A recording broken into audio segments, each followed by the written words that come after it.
kailangan para maging isang Canadian citizen. Stick around and I hope this video will help. Ikaw ay nasa Canada na, permanent resident at the moment, at soon ay mag-a-apply para maging isang Canadian citizen. So, stick around and watch the whole video. I'm going to share to you guys yung journey ko. Paano nga ba ako naging Canadian citizen?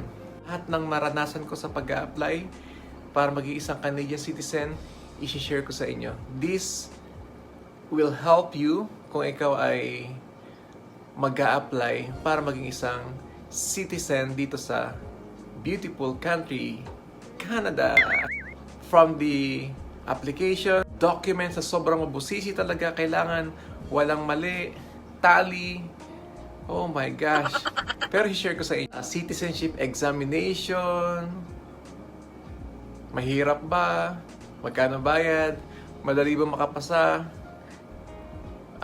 Ilang questions? Ano yung passing rate?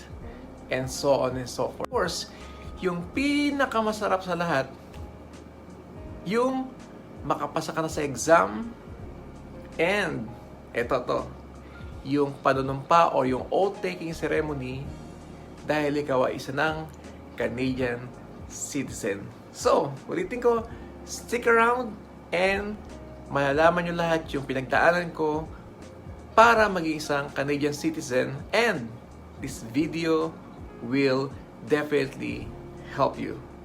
So, ito yung mga usually questions na tinatanong sa akin. Hindi daw ba ang proseso ng pag-a-apply para maging isang Canadian citizen? Wala sa application, documents na sobrang ang busisi talaga sa pagre-review during the citizenship examination. Nung nakapasa na kami sa examination, and yung pinakamasaya, yung pinakamasarap na pakiramdam is, ito, yung goal nating lahat, yung makapasa ka and then do the oath-taking ceremony, yung panunumpa bilang isang bagong Canadian. Then, kakanta ka ng "Oh Canada." Ano nga ba yung pakiramdam? Mga advantages na pwede mong makuha kapag ikaw ay maging isang Canadian citizen. Siyempre, yung pakiramdam sobrang sarap kasi who would thought na yung isang tricycle driver, yung isang simpleng mamamayan sa atin, kita nyo, naging isang Canadian citizen. So, kung kaya ko, kaya nyo rin. So, share ko sa inyo yung mga experiences on my journey para maging isang Canadian. To be eligible to become a Canadian citizen, ito yung mga requirements. Number 1, be a permanent resident o yung tinatawag na PR. Kailangan permanent resident ka muna. Okay. Number 2, you must spend at least 3 of the last 5 years physically here in Canada. So kung umuwi ka ng Pilipinas, babawasan yung araw mo nun.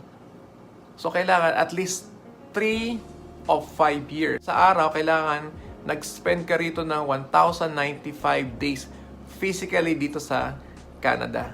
Bibilangin yun. And then may computation doon. Kung lumabas ka man, ibabawas yun. Pero kailangan makabuo ka ng 1,095 days. 3, kailangan, pag mag-a-apply ka ng Canadian citizenship, dapat nakapag-file ka ng tax mo. So what does it mean? Kailangan may trabaho ka. Pag may trabaho ka, may tax ka.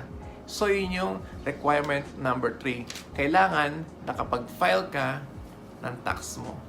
Number 4, you have to pass the Canadian citizenship test. Ayan, kailangan maipasa mo yan.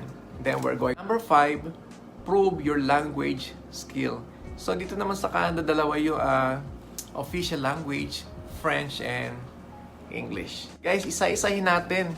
Elaborate natin ng bahagya yung mga sinabi kong 5 requirement para maging o para makapag-apply ka para maging isa kang Canadian citizen. So let's elaborate the different requirements. But ikaw ay permanent resident or PR sa